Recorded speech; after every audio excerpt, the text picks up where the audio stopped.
शेतकरी आणि उद्योजकांसाठी एक नवीन वीज अनुदान योजना आली आहे. चला याबद्दल सविस्तर पाहूया. पशुसंवर्धन आणि मत्स्य व्यावसायिकांसाठी वाढीव वीज बिल नेहमीच एक मोठी डोकेदुखी ठरते. पण आता एक नवीन सरकारी परिपत्रक आलंय, ज्यामुळे मोठा आर्थिक दिलासा मिळू शकतो. ही योजना आहे तरी काय? सोपं आहे. पात्र व्यवसायांना आता शेतीसाठीच्या दराने वीज मिळणार.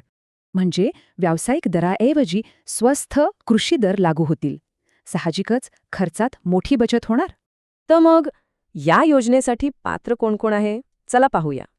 इथे बघा, कुक्कुटपालन, शेळी मेंढी पालन अशा व्यवसायांसाठी काही मर्यादा ठरवून दिलेल्या आहेत. पशुपालनासोबतच या योजनेचा फायदा मत्स्य व्यवसायाला सुद्धा मिळणार आहे. ठीक आहे, मग या योजनेसाठी अर्ज कसा करायचा ती प्रक्रिया पाहूया. सर्वात आधी MAIT पोर्टलवर नोंदणी करायची आणि मग स्थानिक अधिकारी पडताळणी करतील. हे सगळं शक्य होतंय 2 महत्त्वाच्या सरकारी विभागांच्या एकत्रित कामामुळे. इथे बघा, ऊर्जा विभाग धोरण बनवतो आणि महावितरण त्याची अंमलबजावणी करतं. आता काही गोष्टी आहेत ज्या लक्षात ठेवणं खूप महत्त्वाचं आहे. सर्वात महत्त्वाची अट म्हणजे मैत्री पोर्टलवर तुमच्या प्रकल्पाची नोंदणी करणं बंधनकारक आहे.